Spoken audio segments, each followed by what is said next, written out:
আবারও একটি নতুন গেঞ্জিতে পেন্টিং নিয়ে হাজির হলাম তোমাদের সামনে। আজকের পেন্টিংটি করব একটি অন্য আরেকটি ডিজাইনের। আজকের পেন্টিংটি করব একটি সুন্দর আকাশের নিচে ফুটে থাকা ঘাস এবং ফুলের সুন্দর একটি ড্রয়িং। এই কালারটি করেছি আমি মূলত অ্যাক্রিলিক কালার দিয়ে।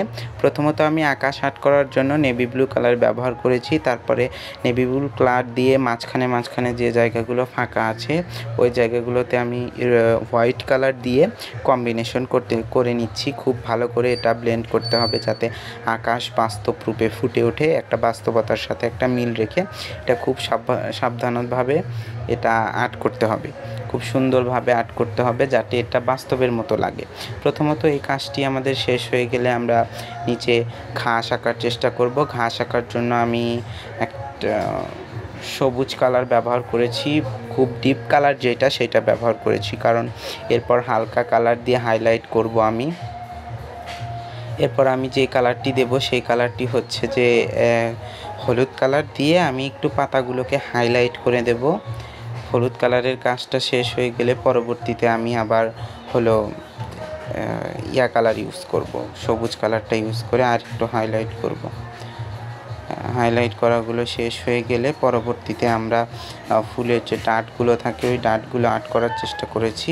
এই আর্টগুলো শেষ হয়ে গেলে তারপরে আমরা যে ফুলটা করব সেই ফুলের জন্য হোয়াইট কালার পেস্টটা প্রথমে আগে আমরা পুরো পেস্টটাই, পুরো যতগুলো ডাঁট আছে প্রত্যেকটা ডাঁটে আমরা এই হোয়াইট কালার পেস্ট দিয়ে দেব। পেস্টগুলো পুরোপুরিভাবে কমপ্লিট হয়ে গেলে আমরা কিছুক্ষণ শুকোনোর জন্য রাখবো। শুকিয়ে গেলে তারপরে আমরা কমলা কালার যেটা আছে ওইটা দিয়ে আমরা ফুলগুলোকে আন্ডারলাইন করে একটু ব্লেন্ড করে দেব, যে ফুলটা যে হবে যেটাই হোক না কেন সেরকম করে দিতে হবে। এরকম করে যেরকম দেখতে পাচ্ছ এরকম করে পুরো ফুলটা করে নেব। আর অবশ্যই কিন্তু এই সুযোগে সাবস্ক্রাইব করে দেবে।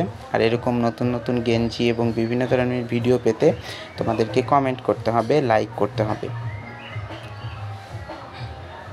তো কথা বলতে বলতে প্রায় শেষ হয়ে গেছে। এবার ফুলের মাঝখানে যে রেণুগুলো থাকে ওই রেণুগুলো আমি একটা মাল্টি কালার ইউজ করে সেই রেণুগুলো দিয়ে দিচ্ছি। এবার ওই রেণুর উপরে আমরা যে ফোটাগুলো থাকে ওইটা আমি গোল্ডেন কালারটা ইউজ করেছি। গোল্ডেন কালার ইউজ করে পুরোটা আমরা দিয়ে দিচ্ছি। এভাবে প্রত্যেকটা ফুলের মাঝখানে এরকম ফোটা করে তোমরা স্টাইল দিবে। আশা করি যারা কাজ পারো তারা এটা দেখে বুঝতে পারবা। এখন লাইনগুলো সোজা হওয়ার জন্য যে টেপগুলো লাগিয়েছিলাম ওইটা খুলে নেব। ব্যাস, গেঞ্জি সুন্দর একটি গেঞ্জি হয়ে গেল।